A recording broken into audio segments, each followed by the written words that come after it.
Hi everyone and welcome back to another card making video. It's that day of the month where I feature the new card kit by Simon Says Stamp. So this is the October card kit and let's take a look on what's included. Mini ink blending tools as well as one of those mini ink pads. You will also get a little jar full of gems. These are different colors and I absolutely love the color combination, perfect for the season. Then one of those 3D embossing folders, lovely flower theme, and I will be using it in one of my cards today. 2 envelopes, self-adhesive ones. Then these are lots of plants in a pot, like succulents and everything, and there are 2 pages, and by the way these are ribbon transfers, so you can easily transfer them on your projects. Then let's take a look at the stamp set. Now this is a stamp set which is perfect for the season. You will end up with lots and lots of leaves if you use it. Plus it is a layering stamp set that you can stamp on top with color if you like on the outlines. And included in the kit you also get a stencil that matches the designs, which means that it gives you so many different options to play with. You can do ink blending, stamping, layering, whatever. And then first let's take a look at the colors of cardstock that you get.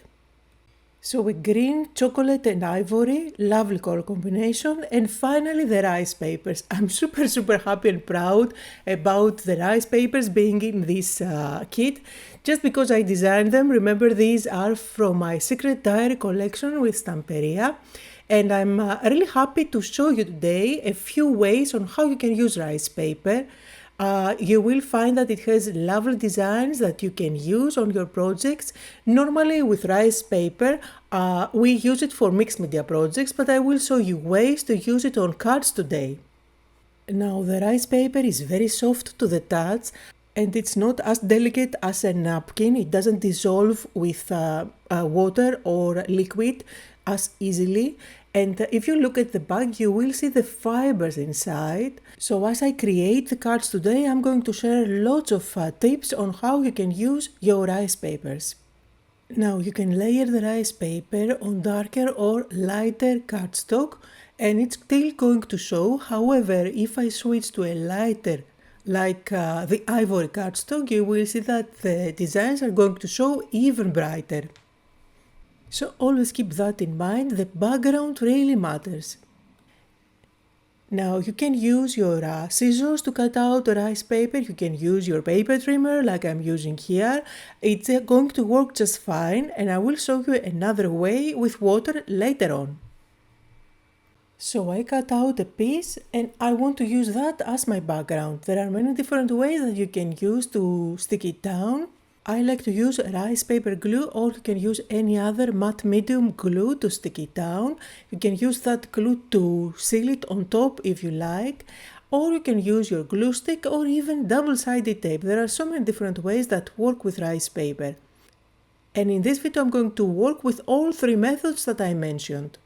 So here I'm just going to use double-sided glue all around the edges and then just peel off and stick it down. You will find that it doesn't show at all through the design, so you can use it as normal, like a pattern paper for your background.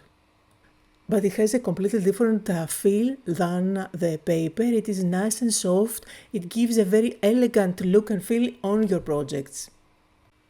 Now I left that panel on the side, I will work on it and turn it into a card in a bit. In the meantime, I'm going to show you other ways that you can use the rice paper instead of just for backgrounds. So there are love designs that you can use. I'm going to play with that bird here. I have cut out a circle and I want to have that bird on top of it as my element. And let's say I don't want this part of the design. So I'm going to show you how you can get rid of different parts the easy way. Instead of using scissors, you can use a brush that you dip in water. This is a mixed media technique that we like to do when we play with rice paper. It gives us very soft edges, as you can see, all those fibers on the edge. That allows for a lovely and blended look. and it's a great way if you don't want to end up with harsh lines. However, for this project it doesn't really matter, I just wanted to show you the different ways that you can cut out rice paper. So now, up to now we did use a paper trimmer to cut out the rice paper, we did use water and brush, and then to stick it down we did use double-sided tape, and now we are using glue stick.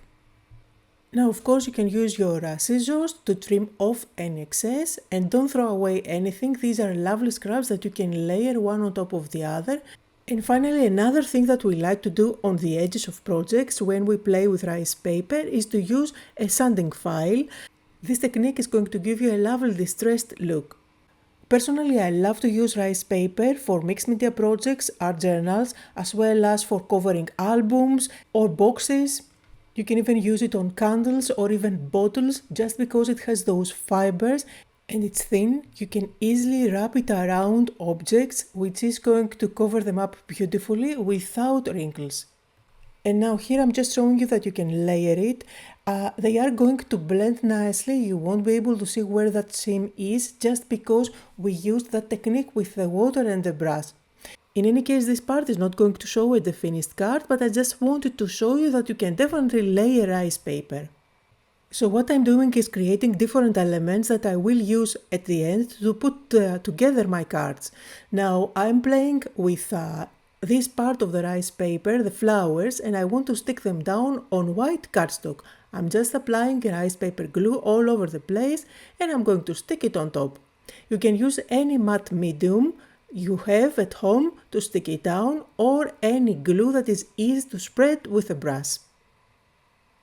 It is very forgiving. If it doesn't stick very well or if you find that you end up with wrinkles, just peel it off and stick it back again. It's not as delicate as you think.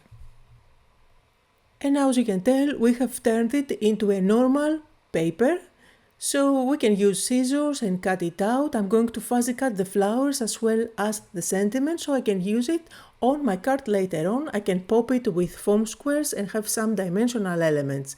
Now the difference here is that it has a very velvety look and feel. When you touch it, it's very elegant and it's very soft. So now that we have all those panels and elements ready, let's put together a couple of cards. I'm going to place this brown cardstock in the 3D embossing folder that was included in the kit, and it gives me this lovely dimensional panel. I'm going to build my card on top of that, and then I will just stick it on top of a pre-folded card. So I'm inking up the edges of all my elements, and I will also ink up the edges of my panel. This is going to darken up the edge, and it's one of the techniques that I absolutely love. Just use a darker color than your cardstock and you have an instant vignette look on your project. It's really difficult to catch on camera with all the lighting that I have on my studio, but trust me, it is kind of darker all around the edges. Now it's time to build all the elements on top. I'm just going to use some foam squares at the back and just layer one on top of the other. Of course, keep in mind that with the rest of the rice papers you can create similar designs by using the focal point designs that are there. To embellish my card, I'm going to use some of the gems, just scatter them around the card, and I did also splatter a little bit of copper ink on top just to add some extra shine. I just placed this panel on top of a pre-folded card, and here are some close-up photos on the first card for today. Remember, in the beginning we did create one panel with the rice paper, so let's turn that into a card. As my focal points, I decided to use one of the leaves from the stamp set. I'm stamping that 3 times with brown permanent ink, and the plan is to use fall colors and do some ink blending on those leaves so that I can stick them on top of my panel. Here's the panel, and I love how that shape of the leaf matches the shape of the leaves on the background. I'm using the stencil to end up with a nice and clean inking, and I started with burgundy. I applied a good amount through the whole leaf, and now only on one side I'm going to apply coffee dye ink. So I'm just giving that look and feel of fall by adding a touch of brown. And to finish off the look, I'm going to splatter a little bit of water. This is going to lift some of the ink and it's going to give that imperfect look that I love. For the next leaf, I went with orange, and then again the same technique. I'm using a touch of brown on one side, and then for the third leaf I went with green and again a touch of brown on the side. Now I do have the matching dies for the stamp set. It is not included in the kit, but it is a great add-on if you want to grab that one. I use those dies to cut out my leaves, and I do have foam square at the back so that I can pop them on top of my panel. For my sentiment, I just hit embossed it with gold on chocolate brown cardstock. And finally you can add some sparkle on your leaves by using the gems included in the kit. I'm just using the contour liner because I find it very handy. And here are some close-up photos on the second card for today. And now initially I was planning to share only 2 cards in this video, but I think I can fit in one more without making this video super long, but I just couldn't help it. I wanted to use those ribbons and I will combine them in a design with rice paper. So I grabbed one of the rice papers and you can see here I'm using my scissors. I'm just cutting out the part of the rice paper that I want to use. This is going to just cover up a little panel where I'm going to build up the cluster later on. So in this example I'm working with rice paper glue and I'm going to stick the rice paper on top of my panel. Once it's down and it is dry, I'll just use one of my rectangle dies to make a nice panel perfect for my card. Now again remember, you can use mixed media glue, matte medium, glue stick or even double-sided tape. Now my panel is ready. I'm going to move on and play with those ribbon transfers. What I like to do when I am using ribbons is to use my scissors and separate the images that I'm going to play with. I always do that to avoid mess.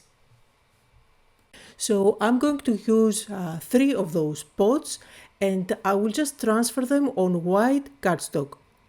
I do that so that I can pop them. I want to use my scissors to fuzzy cut around them and I can pop them as my elements on my card. There is a little wooden stick included so that you can easily transfer them. I like to use my Burin because it has one ball on one end and it is pointy on the other end. It is super handy to use with ribbons. So you can see they transfer beautifully and I like to lift them slowly. So in case something didn't transfer, I can always stick it back and transfer it before I peel off that backing completely. You will see this is going to happen here. Hopefully you can see in this part it didn't transfer perfectly. With no issue, I can easily transfer that part too. And now the magic of video editing, you can see I do have everything already cut out. I did leave a white border all around them to make my life easy. And now I'm just going to stack them, create a cluster. I added a little sentiment and then with my white contour liner I'm just adding a few dots. I wanted to keep this card quite clean and simple, but I absolutely love the finished look. So here are some close-up photos on the last card. I hope that you had fun, that you got inspired and that you learned a few tips and tricks on how you can use rice paper for card making. As always, links to everything I used can be found down below. Thank you all so much for joining me today and I'll see you all next time.